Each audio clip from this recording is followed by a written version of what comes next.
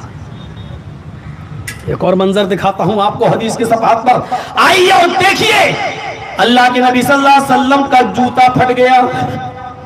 سنیے ایسا نبی کہاں ملے گا؟ مولانا جرجیت صاحب کے جوتے میں اگر مٹی وٹی لگ جائے اور پالش کی ضرورت پڑ جائے تو مجال ہے کہ جرجیت صاحب اپنے ہاتھ سے اپنے جوتے کی پالش کر لیں۔ اللہ کے نبی کا جوتا پھٹ گیا، آپ اپنے حجرے میں ہیں اور عائشہ صدیقہ چرخہ چلا رہی ہیں، عائشہ صدیقہ چرخہ کاٹ رہی ہیں اور اللہ کے نبی جوتا ٹانگ رہے ہیں، ایسے سوئی لی اور جوتا سی رہے ہیں، اپنے ہاتھ سے اپنا جوتا سنبھال رہے ہیں۔ اچانک نبی اکرم ہوتا نا کام کرتے کرتے پسینہ آ جاتا ہے، بہت محنت، تو اللہ کے رسول کی پیشانی پہ پسینہ آ گیا اور پسینے سے 2 بوندیں ٹپک کر زمین کے اوپر گر گئی۔ عائشہ صدیقہ نبی کی پیشانی پر پسینے کی بوندوں کو ٹپکتے ہوئے دیکھ رہی ہے کہ اس میں سے کوئی نور چمک رہا ہے، اس میں سے کوئی روشنی چمک رہی ہے۔ عائشہ صدیقہ نے چرخہ روک دیا اور نبی کی پیشانی سے ٹپکنے والے پسینے کو دیکھنے لگی اور پسینے سے نور ٹپک رہا تھا۔ اللہ کے نبی نے کہا عائشہ نے چرخہ کیوں بند کر دیا؟ جوتا سوالتے سوالتے نا عائشہ کیا ہوا؟ عائشہ بے ساختہ بولی اے اللہ کے نبی ہوا تو کچھ نہیں ہے، لیکن ابھی آپ کی پیشانی سے پسینے کی جو 2 قطرے 2 بوندیں زمین کے اوپر گری، اللہ کی قسم میں نے آپ کے پسینے کی ان دونوں بوندوں میں نے نور چمکتے ہوئے دیکھا ہے۔ آپ کی پیشانی بہت حسین لگ رہی ہے، آپ کا چہرہ کھلا ہوا گلاب دکھ رہا ہے۔ اللہ نے حسین تو آپ کو پہلے ہی سے بنایا تھا، لیکن آج سے خوبصورت منظر میں نے اس سے پہلے کبھی نہیں دیکھا۔ اور اس کے بعد وہ یہ بول گئی اے اللہ کے نبی اگر آج اس حال میں زمانے جاہلیت کا شاعر ابو کبیر حذلی زندہ ہوتا، اے اللہ کے نبی آج اگر زمانے جاہلیت کا شاعر ابو کبیر حذلی زندہ ہوتا اور آج آپ کی پیشانی سے ٹپکتے ہوئے اس پسینے کو اور پسینے میں چمکتے ہوئے نور کو دیکھتا تو اس نے اپنی محبوبہ کے لیے، اس نے اپنی گرل فرینڈ کے لیے، اس نے اپنی معشوقہ کے لیے جو شعر بنایا تھا، اپنی محبوبہ کی خوبصورتی میں اس نے اپنی محبوبہ کے لیے جو شعر پڑھا تھا وہ شعر وہ اپنی محبوبہ سے چھین کر آپ کو دے دیتا اور کہتا میری محبوبہ اتنی خوبصورت نہیں ہے، وہ شعر اپنی معشوقہ سے اپنی محبوبہ سے لے کر آپ کے نظر کر دیتا اور یہ کہتا اس شعر کے اصلی حقدار آپ ہیں۔ اللہ کے نبی کہنے لگے عائشہ ابو کبیر حذلی نے وہ کون سا شعر پڑھا تھا اپنی محبوبہ کے لیے جو آج وہ زندہ ہوتا تو اس سے چھین کر مجھے دے دیتا؟ حضرت عائشہ فرماتی ہیں اے اللہ کے نبی اس نے اپنی محبوبہ کے لیے بڑی تعریف کی، اس نے اپنی محبوبہ کے لیے جو شعر پڑھا تھا وہ شعر یہ تھا فَإِذَا نَظَرْتُ إِلَىٰ سُرَّةِ وَجْهِهَا فَإِذَا نَظَرْتُ إِلَىٰ أَسُرَّةِ وَجْهِهَا بَرِقَتْ كَبَرْقِ الْعَارِضِ الْمُتَحَلَّلِ۔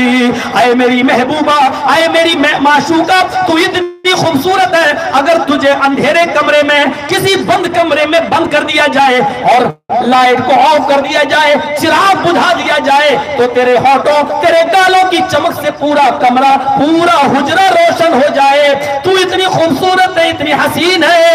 اس نے اپنی محبوبہ کے لیے بھی شعر پڑھا تھا، اگر آج ابو کبیر حذلی زندہ ہوتا تو اپنی معشوقہ سے وہ شعر چھین کر آپ کو دے دیتا اور کہتا اس شعر کے اصلی حقدار تو آپ ہیں، اس خوبصورتی کے اصلی حقدار تو آپ ہیں۔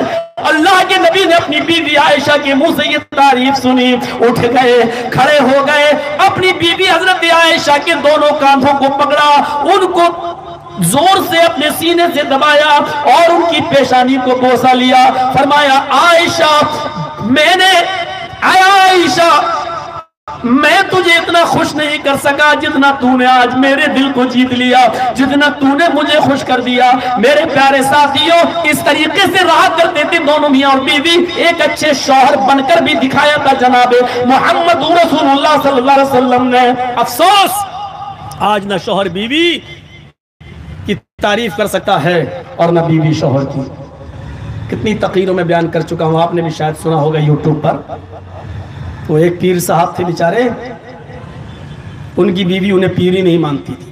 تیرے جیسے 336 پیر دائیں میں گھومتے رہتے ہیں, پیر بنا پھرتا نا میں پیر ہوں. ارے جا جا پیر ہوگا. بیوی سے زیادہ شوہر کی کمزوری کوئی جانتا ہے؟ ایک بار پتہ نہیں اس عورت نے کس کو اڑتا ہوا دیکھ لیا, آسمان پر مصلا بچھائے ہوا میں اڑتا ہوا جا رہا نماز پڑھتا ہوا. بیوی نے کہا یہ بنے پھرتے اپنے آپ کو پیر, آج میں نے آسمان میں اڑتے ہوئے ایک پیر کو دیکھا, وہ تھا پیر, مصلا ہوا میں بچھا کے نماز پڑھ رہا تھا. اس شوہر کو شوق چل رہا ہے, اچھا دیکھا تھا؟ ہاں. اڑتے ہوئے دیکھا تھا؟ ہاں دیکھا. ارے وہ میں ہی تو تھا. یہ بولا ارے وہ میں ہی تو تھا. بیوی بولی آپ تھے؟ کہاں؟ ہاں لگا تھا مجھے تم تھے. کہا کیوں؟ کہا ٹیڑھے ٹیڑھے اڑ رہے تھے. پھر کمی نکال دی, ٹیڑھے ٹیڑھے اڑ رہے تھے, تبھی سیدھے اڑے ہی نہیں. کبھی ہم نے سیدھے چلتے ہوئے دیکھا ہی نہیں, اس میں بھی ایسے اڑ رہے تھے, ایسے نہیں جا رہے تھے. بیوی کبھی تعریف کر ہی نہیں سکتی ہے, پھر بھی اس میں کمی نکال. اور محبت کا اندازہ لگانا ہے تو اے نوجوانوں, شادی شدہ لوگوں, یہاں بیٹھے ہوئے اپنی بیویوں کے شوہروں سنو. اور بخاری کے الفاظ ہیں, مسلم میں بھی روایت آئی ہوئی ہے, بخاری کی حدیث نمبر 5211 میں آپ دیکھ سکتے ہیں اس منظر کو. میرے بھائیوں دیکھیے, اللہ کے ابھی میں نے بتایا نبی کا معمول کیا تھا, جب سفر میں جاتے تھے تو اپنی بیوی کسی نہ کسی بیوی کو ساتھ میں لے جاتے تھے. ایک بار 2 بیویوں کو لے جانا پڑا, دونوں کے نام قرہ ڈالا. تو جانتے ہو قرہ کس کے نام نکلا؟ ساری بیویوں کے نام پرچیاں ڈالی گئی, 2 بیویوں کو لے جانا تھا, دونوں کے نام قرہ نکالا. تو ایک میں عائشہ کا نام نکلا اور دوسری پرچی میں حضرت حفصہ کا نام نکلا, یعنی دونوں بیویاں سفر میں چلنے لگی. شروع میں کیا ہوا, اللہ کے رسول ان دونوں بیویوں میں بھی قرآن نکالنے لگے. حفصہ بھی سفر میں میرے ساتھ چلیں گی اور عائشہ بھی چلیں گی, لیکن میں تو نبی ہوں اور انصاف کروں گا. اب میں کس کے اونٹ کے اوپر بیٹھوں, کس کے ساتھ جاؤں؟ ان دونوں بیویوں میں سے بھی جب قرآن نکالا تو قرآن عائشہ کے نام نکلا. اللہ کے نبی عائشہ کی اونٹ کے اوپر سوار ہو جاتے ہیں اور چلنے لگتے ہیں. حفصہ بھی چلنے لگتی ہے, لیکن آپ عائشہ کے ساتھ تھے. حفصہ بھی چل رہی ہیں, چلتے چلتے چلتے چلتے یہ قافلہ کافی آگے نکل گیا. اللہ کے نبی اپنی کسی ضرورت کے تحت اترتے ہیں, اپنی دونوں بیویوں سے اجازت لیتے ہیں اور آگے بڑھ جاتے ہیں. اتنے میں ان دونوں بیویوں نے کیا کام کیا؟ حضرت عائشہ نے کہنے لگی اے حفصہ میری اونٹنی کچھ کمزور ہے اور اللہ کے نبی میری اونٹنی کے اوپر بیٹھ رہے ہیں, ہم دونوں کو بیٹھنا پڑتا ہے, اس لیے میری اونٹنی ہم دونوں کا وزن نہیں اٹھا پا رہی ہے, تیری اونٹنی کچھ طاقتور ہے. اے حفصہ کیوں نہ ہم دونوں اونٹنی بدل لیں, تم میری اونٹنی لے لو, ہم تمہاری اونٹنی لے لیں. حضرت حفصہ نے کہا کوئی مذائقہ نہیں ہے, آپ دونوں کو سفر کرنا ہے تو آپ میری اونٹنی لے لیجیے اور اپنی مجھے دے دیجیے. حضرت حفصہ نے اپنی طاقتور اونٹنی عائشہ کو دے دی اور عائشہ نے اپنی سواری اپنی اونٹنی حفصہ کو دے دی.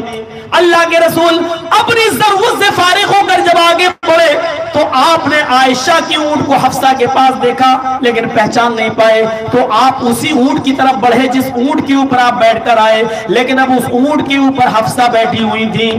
اللہ کے نبی اسی اونٹ کے اوپر سوار ہو گئے. حفصہ نے بھی اعتراض نہیں کیا اور اللہ کے نبی بھی نہیں سمجھ پائے کہ اس پر حفصہ ہے, اور قافلہ آگے بڑھنے لگا, یہ سواری چلنے لگی. میرے بھائیوں بخاری کے حدیث نمبر 5211 پر اس منظر کو دیکھیے.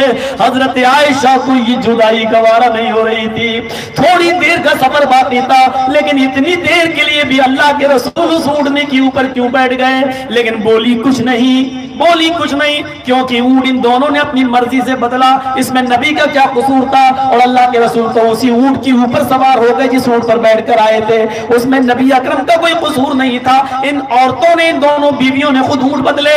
جب اللہ کے نبی حفصہ کی اونٹنی پر سوار ہو گئے اور آگے بڑھ گئے, اور جب سفر ختم ہوا اپنی منزل پر پہنچے تو حضرت عائشہ اترتی ہیں اور سیدھے جنگل کا رخ کرتی ہیں.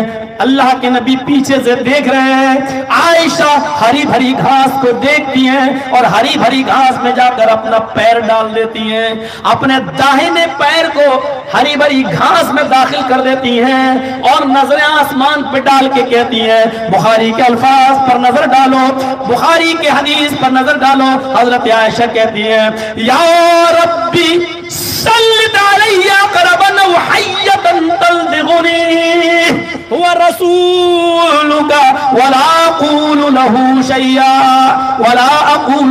شیئا، اے اللہ آسمان سے کوئی سانپ بھیج دے یا کوئی بچھو اس گھاس کے اندر ڈال دے، یا ربی سلط علی قربا او حیۃ، اے اللہ کوئی بچھو مسلط کر دے میرے اوپر یا کوئی ڈنک مارنے والا ڈسنے والا سانپ ڈال دے اس کے اندر، تلدغنی جو مجھے ڈس لے، جو مجھے کاٹ لے اور جس کے زہر سے میں اس دنیا میں نہ رہوں، میں تیرے پاس آ جاؤں، میرا انتقال ہو جائے، اے اللہ آسمان سے یا اس گھاس کے اندر کوئی بچھو بھیج دے یا کوئی سانپ جو مجھے ڈس لے، ورسولوں کا، وہ تو تیرے نبی ہیں، وہ تو تیرے رسول ہیں، میں ان کی شان میں کچھ نہیں کہہ سکتی، وہ تو بہت بڑے پیغمبر ہیں، وہ تو بہت بڑے نبی ہیں، وہ کبھی غلط قدم اٹھاتے ہی نہیں ہیں، غلط فیصلہ کرتے ہی نہیں ہیں، کوئی غلط کام کر بھی نہیں سکتے ہیں، اے اللہ کہتا اے اللہ لیکن مجھے میرے شوہر کی جدائی برداشت نہیں ہو رہی ہے، میری باری تھی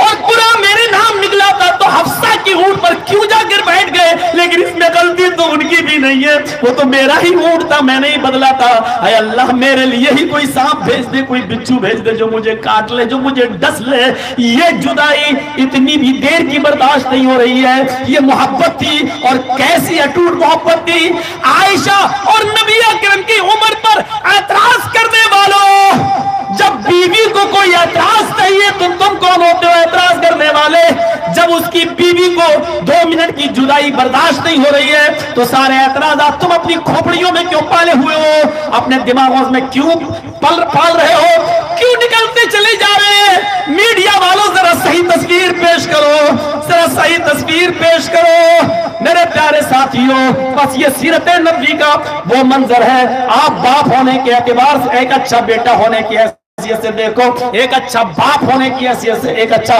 شوہر ہونے کی حیثیت سے نبی پر نظر ڈالو، واقعات کو شوہر اور بیوی کے اور لمبا کیا جا سکتا ہے لیکن نہیں، ابھی مجھے ایک حیثیت کی طرف اور اشارہ کرنا ہے، نبی ایک اچھے باپ بھی تھے، بیٹا ہو گیا، شوہر ہو گیا، اب باپ، ایک اچھے باپ، ہم ایک چیز پاتے اپنے اندر، دوسری چیز نظارت، نبی اکرم ایک اچھے باپ، اور باپ بھی ایسے کہ آپ کی 4 بیٹیاں تھی، دیکھیے خدیجہ سے پیدا ہوئی، زینب، رقیہ، ام کلثوم، فاطمہ، اور آپ تعجب کریں گے آپ نے باپ کا حق ادا کیا، باپ کا سب سے بڑا حق کیا ہے، اپنی بچیوں کو ادب سکھلانا، پڑھانا لکھانا، آپ نے بہترین ادب سکھلایا، پھر ان کی ذمہ داری کیا، ماں باپ کی شادی کرانا، آپ محمد رسول اللہ نے اپنی زندگی میں اپنی 4 بیٹیوں کی شادی کرائی، اور 4 بیٹیوں کی نہیں، جو عورتیں بیوہ ہو کر نبی کے نکاح میں آئیں اور نبی نے جن بیوہ عورتوں سے نکاح کیا وہ بیوہ عورتیں اپنے پرانے شوہروں کی اولاد جو اپنے ساتھ لے کر آئیں، اللہ کے نبی نے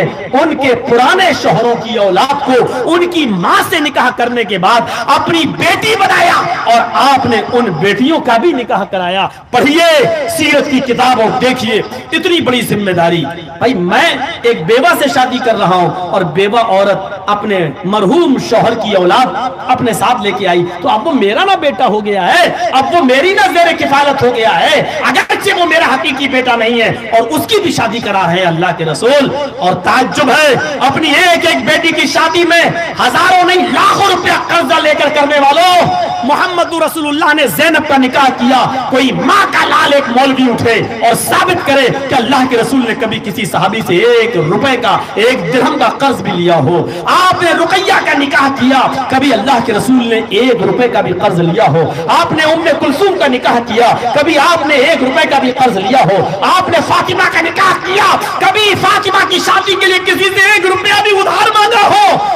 اور ان بیٹیوں کے علاوہ بیوہ عورتیں جو اپنے مرحوم شوہروں کی اولادیں اپنے ساتھ ساتھ لے کر آئی، ان کے نکاح کرائے، لیکن کسی سے قرض نہیں لیا، سنجیدگی اور سادگی کے ساتھ نکاح کرائے، قرض نہیں لیا اور ایک مثال قائم کر دی۔ یہی تو ہے اسوہ۔ کارڈ چھپوانے والوں، یہ 45 اور 40 اور 20 روپے کارڈ پہ چھپ کر کرا رہے ہیں جلسہ سیرت النبی۔ اب دیکھتا ہوں کہ گوئنڈی میں کتنی لڑکیوں کی شادی ہوتی ہے اور کتنی لڑکیوں میں کارڈ چھپتے ہیں کہ نہیں چھپتے ہیں، اور بارات ورات۔ سیرت اللہ آئیڈیل بناؤ نبی کو، ماڈل بناؤ نبی کو، نمونہ بناؤ نبی کو۔ لقد کان لکم فی رسول اللہ اسوۃ حسنہ، تمہارے لیے رسول اللہ صلی اللہ علیہ وسلم کی زندگی میں بہترین آئیڈیل ہے، بہترین نمونہ ہے رسول اللہ صلی اللہ علیہ وسلم کی زندگی۔ آپ نے ان کے نکاح کیے، اور ایسا پیار، جب زینب کہ نیزہ مارا گیا، حبار ابن اسود نے نیزہ مارا، تیر مارا، زینب کا پیٹ پھٹ جاتا ہے، حمل ساقط ہو جاتا ہے، اور زینب مدینے میں اسی صدمے سے انتقال کر جاتی ہیں۔ اللہ کے نبی جب ان کو مٹی دے رہے تھے تو آنکھوں میں آنسو تھے۔ صحابہ نے کہا آپ کے آنکھوں میں آنسو ہیں، آپ تو رونے سے منع کرتے، فرمایا یہ محبت کے آنسو ہیں جو اللہ تعالیٰ نے ہر باپ کے دل میں ڈال دیا ہے۔ آئے لوگوں، یہ میری وہ بیٹی ہے جو میرے لیے بڑی مارے کھائی، یہ میری وہ بیٹی ہے جو میرے لیے بہت ستائی گئی ہے۔ کتنا کہا آپ کی آنکھوں میں آنسو تھے۔ رقیہ کا انتقال ہوا، یہ بڑا عجیب دن تھا۔ آپ کو بتاؤں، اسی دن جنگ بدر میں کامیابی ملی تھی۔ صحابہ جنگ بدر کو جیت گئے تھے، اللہ کے نبی صلی اللہ علیہ وسلم بھی اس جنگ میں شریک تھے۔ ابھی صحابہ جشن منا رہے تھے، جیت کی خوشیاں منا رہے تھے، اور اللہ کی حمد و ثنا بیان کر رہے تھے۔ ایسے ہی میں کسی نے کان میں آ کر فرمایا، اسی خوشی کے دن یہ فرمایا، اے اللہ کے نبی، آپ کی بیٹی رقیہ کو چیچک نکلی ہوئی تھی، اور اسی چیچک میں رقیہ کا انتقال ہو گیا۔ اللہ کے نبی کی آنکھوں میں آنسو آ گئے، خوشی غم میں بدل گئی، اپنی بیٹی کی تجہیز و تدفین میں جانے لگے، لیکن دیکھا وہاں جلد بازی میں عثمان غنی نے ان کی مٹی کر دی، اور لوگ قبرستان سے واپس آ رہے ہیں، رقیہ کو دفن کر کے واپس آ رہے ہیں۔ اللہ کے نبی صلی اللہ علیہ وسلم بعد میں پہنچتے ہیں اور اپنی بیٹی کی قبر پہ مٹی دیتے ہیں۔ آپ کو رقیہ کا چہرہ بھی دیکھنے کو نہیں ملتا ہے۔ ام کلثوم کا بھی انتقال ہوتا ہے۔ میرے بھائیو، یہ تو آپ کی بیٹیاں تھیں جن کے انتقال پہ آپ کی آنکھوں میں آنسو ہیں۔ اور ایک بار تو ایسا ہوا کہ زینب نے بار بار تاکید کی، آپ کی بیٹی زینب نے، کہ آپ کی نواسی یعنی میری بیٹی امامہ کی طبیعت بہت زیادہ خراب ہے، آپ آ جاؤ۔ اللہ کے نبی اپنے چند صحابہ کو لے کے جب امامہ کو دیکھنے کے لیے جا رہے ہیں، وہ چھوٹی سی بچی ہے، یہ وہی امامہ ہے جب نماز پڑھتے تھے اللہ کے رسول تو امامہ کو اپنے کاندھے پر اٹھا لیتے تھے، اپنی گود میں لے لیتے تھے۔ آج امامہ اپنی ماں زینب کی گود میں ہے اور سسکیاں لے رہی ہے، تڑپ رہی ہے، اللہ کے پاس جانے والی ہے۔ اس حال میں جاتے ہیں اس حجرے کے اندر جس میں زینب موجود ہے، کئی عورتیں پہلے سے موجود ہیں۔ زینب کی حالت دیکھ کر ان عورتوں کے آنکھوں میں بھی آنسو ہے۔ اللہ کے نبی جیسے حجرے میں داخل ہوتے ہیں، حضرت زینب نے اپنی بچی کو نبی کی گود میں بڑھا دیا۔ اے اللہ کے نبی، لیجئے میری بچی پر دم کیجئے، لیجئے میری بچی پر دعا کیجئے۔ اے اللہ کے نبی، آپ اللہ کے رسول ہیں، میرے ابو میری بیٹی کے لیے کچھ دعا کیجئے، کچھ کیجئے۔ اللہ کے رسول نے اپنی بیٹی زینب کے بڑھتے ہوئے ہاتھ کو دیکھا اور اپنی نواسی امامہ کو اپنی گود میں اٹھایا، اور جیسی امامہ کو اپنی گود میں اپنے سینے سے لگایا، شاید یہ نوازی امامہ اپنے نانا کا انتظار کر رہی تھی، اسی موقع پر امامہ کا انتقال ہو جاتا ہے۔ پورا کمرہ رو رہا ہے، حجرے میں جتنی عورتیں رو رہی ہیں، اللہ کے نبی کی آنکھوں میں آنسو ہیں، حضرت زینب کے آنسو رک نہیں رہے ہیں، اپنی بیٹی کے انتقال کے بعد سب کے آنکھوں میں آنسو ہیں۔ لیکن ایسے موقع پر صبر کا معنی اگر سمجھا رہے ہیں تو جناب محمد رسول اللہ، او میری لخت جگر، او میری بیٹی، سوائے اس کے ہم یہ کہیں اس کے علاوہ ہمارے پاس کوئی چارے کار نہیں۔ انا للہ و انا الیہ راجعون، ہم سب اللہ کی طرف سے آئے ہیں اور اسی کی طرف ہم سب کو رجوع ہونا ہے، اسی کی طرف ہمیں پلٹ کر جانا ہے۔ اس منظر کی طرف ذرا نظر ڈالیں، بڑے بڑوں کے کلیجے ہل جائیں گے۔ میرے بھائیوں، ذرا تصور کرو کہ آپ اپنی بیٹی زینب کو اپنے ہاتھ سے مٹی دے رہے ہیں، ام کلثوم کو اپنے ہاتھ سے مٹی دے رہے ہیں، امامہ اپنی نواسی کو اپنے ہاتھ سے مٹی دے رہے ہیں، اور تو اور نبی کی 3 بیٹیاں اس دنیا سے جا چکی ہیں، اور نبی کے بیٹے کتنے تھے؟ 3. 2 خدیجہ سے پیدا تھے، ایک ماریہ قبطیہ سے. جو خدیجہ سے پیدا تھے ان کا نام تھا قاسم اور عبداللہ. قاسم 2 سال کی عمر پائے انتقال کر گئے. اللہ کے رسول نے کہا لو میرا ایک بیٹا تھا اس کا بھی انتقال ہو گیا. دوسرا بیٹا خدیجہ نے چنا، اس کا نام تھا عبداللہ. عبداللہ بھی 2 سال پوری نہیں کر پائے اور یہ بھی انتقال کر گئے. جب عبداللہ کا انتقال ہوا تو ابو جہل ابو لہب کو بڑی خوشی ہوئی اور طنز مارا تھا، محمد ابتر ہو گیا، محمد دم بریدہ ہو گیا، محمد مقتول نسل ہو گیا. اور کہو زور سے درود پڑھو صلی اللہ علیہ وسلم. یہ بدتمیزی کے صیغے ابو جہل اور ابو لہب کے ہیں. نقل کفر نہ باشد، کافر کے الفاظوں کو ویسی نقل کر دینا یہ کفر نہیں کہلاتا ہے. ہم محمد نہیں کہہ رہے، ہم کسی کافر کے الفاظ کو نقل کر رہے ہیں. ابو جہل اور ابو لہب نے کہا تھا لوگوں خوش ہو جاؤ، محمد کے لڑکے مر گئے، محمد کا نام و نشان بھی محمد کے مرنے کے بعد مٹ جائے گا صلی اللہ علیہ وسلم. میرے پیارے ساتھیوں، ایک تیسرا بیٹا ماریہ قبطیہ سے پیدا ہوا، اس بیٹے کا نام تھا ابراہیم. 18 مہینے کی عمر پائی. ابراہیم کی طبیعت بھی خراب ہو گئی. ماریہ قبطیہ نے خبر بھیجی، کہاں ہے؟ ایک وفد آیا ہوا ہے، جلدی آؤ، آپ کے بیٹے کی طبیعت بہت خراب ہے. سب کو چھوڑ کے جیسے گھر میں آئے، بیٹا ابراہیم ماریہ قبطیہ کی پستان سے لگا ہوا ہے، سانسیں لے رہا ہے. ماریہ قبطیہ نے اپنے بیٹے کو پکڑا اور نبی کی گود میں بڑھا دیا. اللہ کے نبی اس ماریہ قبطیہ کے ہاتھ سے دیے ہوئے بیٹے ابراہیم کو اپنے سینے سے لگاتے ہیں، اس کی پیشانی کو چومتے ہیں. یہ نبی کا تیسرا بیٹا ہے جو ماریہ قبطیہ کے بدن سے پیدا ہوا. لیکن شاید ابراہیم محمد رسول اللہ کی گود میں آنے کا انتظار کر رہا تھا، اور جیسے 18 مہینے کا بچہ ابراہیم اپنے باپ محمد رسول اللہ کی گود میں آئے، ابراہیم بھی چل بسے اور ان کی بھی روح قبض سے حضوری سے پرواز ہو گئی. ماریہ قبطیہ کی آنکھوں میں آنسو ہیں. صحابہ اس منظر کو دیکھ رہے تو آنکھوں میں آنسو ہیں. ابراہیم کو سسکیاں لیتے ہوئے اس دار فانی سے دار بقا میں جاتے ہوئے اللہ کے نبی نے اپنی آنکھوں سے دیکھا. آخری سانس ابراہیم کو لیتے ہوئے تکلیف کے ساتھ اللہ کے نبی نے دیکھا. آپ کی آنکھوں میں بھی آنسو ہیں، لیکن اس موقع پر آپ نے جو جملے ادا کیے وہ بخاری کتاب الجنائز کے صفحات پر دیکھ سکتے ہو. آپ نے اپنے بیٹے کو چارپائی پہ لٹایا، ماریہ قبطیہ کی بغل میں لٹایا جو انتقال کر چکا ہے، اور اس بیٹے کو لٹانے کی بات آپ کہہ رہے ہیں ان العین تدمع والقلب يحزن ولا نقول الا ما يرضى ربنا وان بفراقك يا ابراہیم لمحزونون. بخاری کتاب الجنائز میں یہ منظر دیکھا جا سکتا ہے. اپنے بیٹے کو اپنی گود میں لیا، اس کا انتقال ہو جاتا ہے، سارا مجمع رو رہا ہے. اللہ کے نبی اپنے بیٹے کو اپنے بستر پر لٹاتے ہیں، ماریہ قبطیہ کے ساتھ لٹاتے ہیں اور کہتے ہیں میرے بیٹے، جو چیز میرے ہاتھ میں نہیں ہے، میرے کنٹرول میں نہیں ہے، میرے بس میں نہیں ہے، اس میں میں کیا کر سکتا ہوں؟ تیری جدائی سے میری آنکھیں اشکبار ہیں. ان العین تدمع والقلب يحزن، تیری جدائی سے میری آنکھیں اشکبار ہیں، والقلب يحزن، اور میرا دل غمگین ہے. ولا نقول الا ما يرضى ربنا، لیکن ہم اپنے پروردگار سے کوئی شکایت نہیں کریں گے اور ایسے جملے ہم اپنے رب کے دربار میں پیش نہیں کریں گے جس سے میرا رب ناراض ہو جائے.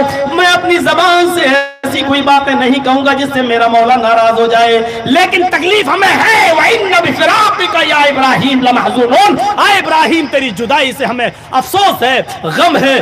یہ جملے نبی اکرم صلی اللہ علیہ وسلم کہہ رہے ہیں، لیکن ساتھ میں یہ بھی کہتے ہیں کہ میرے بس میں نہیں ہے کسی کو زندگی دینا، کسی کو نہیں دے سکتا ہے کوئی زندگی. اللہ فلولا اذا بلغت الحلقوم، جب فرشتہ ملک الموت جب روح نکالتے ہوئے پیر کے پنجے سے اور ٹخنوں سے نکالتے ہوئے پنڈلی اور پنڈلی سے گھٹنے اور گھٹنے سے ران اور ران سے کمر اور کمر سے سینہ اور سینے سے نکالتے ہوئے جب تمہارے حلق تک پہنچ جائے گا اور یہ روح تمہارے گلے تک پہنچ جائے گی یا نرخرے تک پہنچ جائے گی، وَأَنْتُمْ حِينَئِذٍ تَنْظُرُونَ، اس وقت تم اپنی آنکھ سے اس روح کو نکلتے ہوئے دیکھ رہے ہوگے. آنکھیں تمہاری ٹنی رہ جائیں گی اور ہر مرنے والا ملک الموت کو دیکھے گا کہ وہ اس کی روح نکال رہا ہے. ملک الموت کے پاس عذاب کے فرشتے ہیں رحمت کے، وہ اپنی آنکھوں سے دیکھ لے گا کہ اب میرا انجام کیا ہونے والا ہے. اس روح کو رحمت کے فرشتے لے جائیں گے یا عذاب کے. وَنَحْنُ أَقْرَبُ إِلَيْهِ مِنْكُمْ وَلَكِنْ لَا تُبْصِرُونَ۔ اس وقت جتنے قریب ہم تمہارے ہوتے ہیں کوئی دوسرا نہیں ہوتا، لیکن تمہاری نگاہیں ہمیں دیکھ نہیں سکتی۔ فَلَوْلَا إِن كُنتُمْ غَيْرَ مَدِينِينَ، اگر تمہاری اوپر کوئی حاکم نہیں ہے، اگر تمہاری اوپر کسی کی طاقت نہیں چلتی، تم اپنے آپ کو بڑے پاورفل اور طاقتور سمجھتے ہو، تم سب سے بڑے اپنے آپ کو جانتے ہو، تم سے بڑا کوئی نہیں، اگر یہ تم اپنے آپ کو مانتے ہو، ترجعونها ان کنتم صادقین، تو ملک الموت سے وہ روح کھینچ کر اپنے اندر واپس کیوں نہیں لے لیتے؟ ملک الموت سے وہ روح چھین کر اپنے اندر واپس کیوں نہیں لے لیتے؟ کوئی بھی ایسی ہستی نہیں ہے جو اپنی روح ملک الموت سے چھین کر اپنے اندر واپس لے لے۔ جو آج لاکھوں لوگوں کو مارنے کے ذمہ دار بنے بیٹھے ہوئے ہیں، میرے بھائیوں، جب ان کی موت کا وقت آئے گا تو وہ بھی اپنی روح واپس نہیں لے سکتے ہیں۔ ملک الموت، یہاں کسی کی حکومت نہیں چلتی، یہاں صرف ہماری چلتی ہے اور سب میرے آگے بے بس ہیں۔ یہی بات اللہ کے نبی اپنے بیٹے سے کہہ رہے، بیٹے نہیں، یہاں ہم بے بس ہیں، ہم کچھ نہیں کر سکتے، مشیت عزتی اور مرضی رب کے آگے ہم کچھ نہیں کر سکتے ہیں۔ جب رب کو تیری زندگی پیاری نہیں ہے تو ہم رب کی دی ہوئی قسمت پر اور رب کی دی ہوئی اسی زندگی جو تیرے ایام جو لکھے تھے اس پر ہم راضی ہیں۔ ہم اپنی زبان سے ایسے جملے نہیں کہیں گے جس سے میرا رب ناراض ہو جائے۔ ابھی تو بہت سی حیثیتیں تھیں، بحیثیت جج، بحیثیت حکمراں، بحیثیت منصف، بحیثیت آپ کے داعی، بحیثیت مبلغ، لیکن کیا کریں، مجبوری ہے ہمارے سامنے۔ میرے پیارے ساتھیوں، ہم نہیں چاہتے، چناؤ کا ٹائم ہے اور ہم نہیں چاہتے کہ ہمارے اوپر کوئی کیسز لگے اور چلے۔ آچار سنہتا کا النگھن ہم نہیں کرنا چاہتے اور ہم پولیس پرشاسن کا بھی ساتھ دینا چاہتے ہیں جنہوں نے اتنا تعاون کیا ہے ہمارا۔ ہم پولیس پرشاسن کو کوئی ٹینشن نہیں، ماشاءاللہ ایسے لوگ ہیں بمبئی میں بھی کرنا۔ اب تو بیٹھیے، بڑھ گیا ٹائم، تو غور کیجئے میرے بھائیوں، یہ نبی اکرم صلی اللہ علیہ وسلم بحیثیت ایک باپ کے نظر آتے ہیں، ایک باپ کے، ایک اچھا باپ بن کے دکھایا۔ کیا درد نہیں تھا باپ؟ رو نہیں رہے آپ کے آنسو نہیں نکلتے کسی کے انتقال پر؟ تھے، لیکن مشیت عزتی اور مرضی رب کے آگے کسی کی نہیں چل سکتی، اور یہی تو دعوت ہے، یہی تو دعوت ہے۔ آج وہ لوگ ہم پہ اعتراض کرتے ہیں، وہ لوگ ہم پہ اعتراض کرتے ہیں جنہوں نے آج تک اس شعر پڑھنے والے کے خلاف کفر کا فتویٰ نہیں لگایا۔ خدا کے پرلے میں وحدت کے سوا رکھا ہی کیا ہے، لے لیں گے محمد سے جو کچھ لینا ہوگا۔ اللہ کے پرلے میں وحدت کے سوا رکھا ہی کیا، لے لیں گے محمد سے جو کچھ لینا ہوگا۔ تعجب تو یہ ہے کہ وہ غلط تو مانتے ہیں، لیکن آج تک پڑھنے والے سے یہ نہیں کہا کہ معافی مانگو۔ ارے تم کیا یہ شعر پڑھو گے؟ مولانا ابوالکلام آزاد سے جب کبھی کوئی پوچھتا تھا کہ آپ کی پیدائش کہاں ہوئی تو وہ کہتے تھے کہ ایک مشرک گھر میں پیدا ہوا۔ یہ ابوالکلام آزاد کہتے تھے۔ تو کیسے؟ کہا کہ ابراہیم علیہ السلام جیسے آزر کے گھر میں پیدا ہوئے تھے، ایسے ہی میں بھی ایک مشرک کے گھر میں پیدا ہوا۔ پوچھا گیا اس کی وجہ کیا ہے؟ ابوالکلام آزاد کہتے ہیں کہ میں نے اپنے باپ کو اس لیے مشرک کہا کیونکہ میرے باپ کا عقیدہ یہ تھا، وہ یہ شعر پڑھتا تھا، میرا باپ سب کا خدا خدا ہے، سب کا خدا خدا ہے، میرا خدا محمد ہے، نعوذ باللہ۔ وہ یہ شعر پڑھتا تھا میرا باپ، کون؟ ابوالکلام آزاد کا باپ۔ کہتے میں نے اپنے باپ کو کبھی میں نے مسلمان نہیں مانا، میرا باپ اس عقیدے کی بنیاد پر میں مسلمان نہیں مانتا کیونکہ میرا باپ یہ شعر پڑھتا تھا، سب کا خدا خدا ہے، میرا خدا محمد۔ آج مولانا ابوالکلام آزاد کی طرح دل رکھنے والے بنیے، آپ ایسا شعر پڑھنے والے کے اوپر کفر کا فتویٰ نہیں لگا سکتے۔